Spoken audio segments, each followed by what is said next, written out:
তোমার লাইফে ভগবান কাকে কখন কিভাবে পাঠিয়ে দেবে সেটা কিন্তু তুমি আগে থেকে ধারণাই করতে পারবে না। এই যেমন ধরো, আমার কাছে যখন আমার ছোট্ট প্রথম বিল্লুটা এসেছিল মিছু, আমার মিছু হলো একটা হুলো বেড়াল, ঠিক আছে। এবার ওকে যখন প্রথম এনেছিলাম তখন কিন্তু ও রেস্কিউড ছিল, একটা রেস্কিউড স্ট্রে ক্যাট।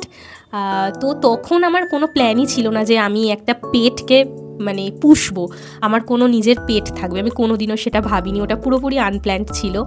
তারপরে ভেবে নিয়েছিলাম যে এই যে মিছু এলো আমার কাছে, ওই আমার প্রথম পেট, ওই আমার শেষ পেট, এরপরে কিন্তু আমি আর কোনো পেট আমার কাছে রাখবো না। কিন্তু সেভাবে চলছিল মোটামুটি। মিছুর এখন 1.5 বছর বয়স, ওর অক্টোবরে 2 বছর হবে। তার মধ্যেই হঠাৎ করে ঘটে গেল আর একটা মজার ঘটনা। আমাদের পাড়াতে একটা মিনি বিড়াল আমি দেখেছি, মানে সবসময় দেখতে পাই, আমার মনে হয় আমাদের পাড়ার ওই একটাই মিনি বিড়াল। তো ওই মিনি বিড়ালটার অনেক বাচ্চা হয়, মানে প্রত্যেক 3-4 মাস অন্তর অন্তর বাচ্চা সে দিতেই থাকে। এবারে তো সেই রকমই ওর এর আগেও বাচ্চা হয়েছে।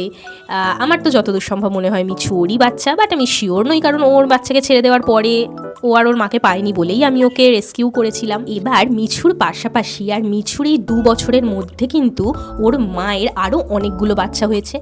বাট আজকে আমার কোলে যাকে দেখতে পাচ্ছ সে কিন্তু সবার থেকে আলাদা, কারণ মিছু থাকাকালীন আমাদের বাড়ি অনেক এরকম বাচ্চা বিড়াল এসেছে, তাদের আমি খেতে দিয়েছি, তারা খেয়ে দিয়ে কিন্তু আবার চলে গেছে, আর এই বাড়িমুখ হয়নি। আর এই যাকে দেখতে পাচ্ছ সে হয়েছে পুরোপুরি আলাদা, তার মা তাকে বাড়িতে দিয়ে গেছে, সেই থেকে সে আমাদের বাড়ি থেকে বেরোনোর আর কোনো নামগন্ধই করছে না। আমার কোনো প্ল্যান ছিল না, সেই জন্য আমি নিজের মনে মানে খুব ইচ্ছে থাকা সত্ত্বেও আমি ভেবেছিলাম যে ওকে আমি অ্যাডপ্ট করব প্রথমে। তারপরে অনেক ইচ্ছে থাকা সত্ত্বেও ভেবেছিলাম যে আবার রাখলে যদি কোনো প্রবলেম হয়, মিছু আছে, ও যদি অ্যাকসেপ্ট করতে না পারে, অনেক কিছু ভেবেছিলাম। তো গিয়ে আমি ওকে পাশের একটা ঝোপে দিয়ে এসেছিলাম, বাট বাড়ি এসে আমি খুব কেঁদেছিলাম। হঠাৎ করে দেখি ও আবার আমার বাড়ি চলে এসছে পাঁচিল দিয়ে, কারণ ওর মা তো ওকে পুরোপুরি ট্রেন্ড করেই পাঠিয়েছে, কারণ কীভাবে পাঁচিলে উঠতে হয়, কীভাবে গাছে উঠতে হয়, ও সবটা জানে। তো আমি ভেবেছিলাম ওকে জঙ্গলে ছেড়ে দিয়ে এলে ও অন্তত খেতে তো আমার বাড়ি আসতে পারবে, তাই ছেড়ে দিয়ে এসেছিলাম।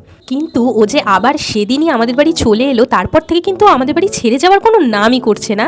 উল্টে এই 2 বছরে মিছু আমাদের সাথে যেগুলো করেছে, যেভাবে আমাদের আপন করে নিয়েছে, ও ঠিক সেইভাবেই আমাদেরকে এই কয়েকদিনের মধ্যে আপন করে নিয়েছে। আমাকে সঙ্গ দিচ্ছে, আমার মাকে সমস্ত কাজে সঙ্গ দিচ্ছে, সারাদিন মায়ের পায়ের কাছেই বসে আছে, আমার সাথে খেলা করছে, আমাদের সবার সাথে খেলা করছে, বিছানায় এসে শুচ্ছে, বালিশে হেলান দিয়ে শুচ্ছে।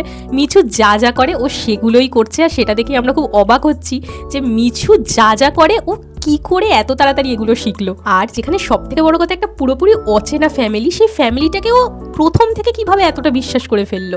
ওরা হয়তো এরকমই হয়, মিছুর সাথে এতটা মিলবে, কিন্তু আমি খুব অবাক হয়েছি। যাই হোক, আমি ওকে অ্যাডপ্ট করে নিয়েছি। ওর নাম কি দিলাম জানাবো খুব তাড়াতাড়ি।